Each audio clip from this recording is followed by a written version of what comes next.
ঈশ্বরদী উপজেলা প্রাঙ্গণে সদ্য ৮টা বাচ্চা হারানো মা কুকুরটি ফিরে পেল নতুন ২ সন্তান। বাচ্চাগুলো আর নেই, কিন্তু মায়ের বুক ভরা দুধের চাপ আর বাচ্চা হারানোর বেদনা তাকে মিনিটে মিনিটে কষ্ট দিচ্ছিল।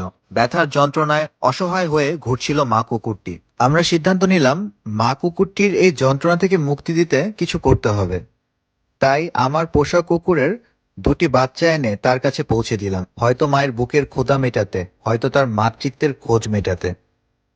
এটা আমারই পোষা কুকুর লালির। তো ওর মধ্যে থেকে 2টা বাচ্চা আমি নিলাম। 8টা বাচ্চাকে পুকুরে হত্যা করা হয়েছে ঈশ্বরদী উপজেলা প্রাঙ্গণে। ওই মা কুকুরটার জন্য অনেক কান্না করছে বাচ্চাদের জন্য। ওর স্তনে অনেক দুধ জমা হয়ে আছে, ও মানে সেটা রিলিজ করতে না পারে, অনেক কষ্ট পাচ্ছে, কাতরাচ্ছে।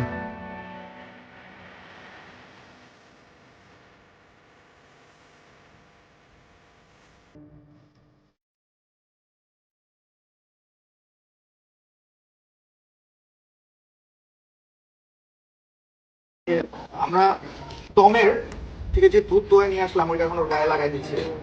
এতে কি হবে, ও ও ওই স্মেলটা যখন পাবে ও ভাববে যে এটা ওরই বাচ্চা। ওইটা তো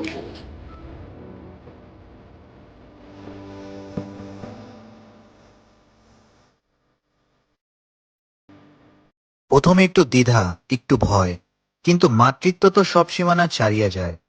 মাত্র কয়েক সেকেন্ডের মধ্যে মা কুকুরটি নিজের বুকে জড়িয়ে নিল নতুন 2 প্রাণকে। তার ব্যথা কমলো, আর মায়ের বুক ভরে উঠল শান্তি আর স্নেহে। নিষ্ঠুরতার মাঝেও মানবিকতা আছে, আছে আশার আলো, আর আছে এক মায়ের অসীম ভালোবাসা। আমরা ইতিমধ্যে দেখেছি একটি মায়ের 8টি বাচ্চাকে পানিতে ডুবে মারা হয়। তো এটাই সেই মা, এবং তার জন্য 2টা বাচ্চা রেস্কিউ করেছে। এই 2টা বাচ্চা কিন্তু অমিত ভাই পোষা লালির বাচ্চা। আসসালামু আলাইকুম। আমরা আরেকটি হৃদয় বিতরক মুহূর্তের সম্মুখীন হয়েছি। যে কুকুরটার 8টা বাচ্চা পানিতে ফেলে হত্যা করা হয়েছে বস্তায় বেঁধে, তো তার আমরা আসলে সুষ্ঠু বিচার পেয়েছি। সে অলরেডি জেলখানায়। তো তার এই যে কুকুরটা আসলে স্তনে অনেক দুধ জমা হয়ে থাকায় অনেক কষ্ট পাচ্ছিল গতকাল থেকে। তো আমাদের শ্রদ্ধেয় ইউনো স্যার আমাকে গত রাতে বললেন যে অমিত 2টা কুকুরের ছানা যদি এনে দেওয়া যায় তাহলে হয়তো বা এটার কষ্ট একটু হলেও লাঘব হবে। তো আমরা প্রথম ওর দুধ দোয়ালাম, এবং দুধটা ওদের গায়ে আমরা এই যে ম্যাশ করে দিয়েছি, মাখিয়ে দিয়ে ওর কাছে নিয়ে আসার পর ও এখন ওদের গ্রহণ করে নিছে, আলহামদুলিল্লাহ। এই বিষয়টা আসলে যখন অনুভব করি যে বাচ্চাটা কুকুরে আছে, বুঝতে পারছে কুকুরটা, সেক্ষেত্রে আমরা ইস্যুদের ব্যাপারে অফিসারকে বলি যে ওইটা শিশু বাচ্চা যদি ব্যবস্থা করা যায় কুকুরে, যাতে দুধ সে দিতে পারলে বা অ্যাডজাস্ট হয়ে গেলে আমার মনে হয় সে সুস্থ হয়ে যাবে। এই উদ্দেশ্য থেকে আসলে এটা করা।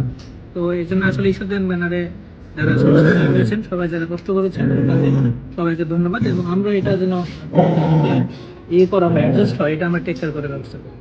আমরা চাই এমন নিষ্ঠুরতার পুনরাবৃত্তি আর না হোক। প্রাণীরাও আমাদের মতোই অনুভব করে, কষ্ট পায়, ভালোবাসে, আর একটু মানবিকতা হয়তো বাঁচিয়ে দিতে পারে অনেকগুলো প্রাণ।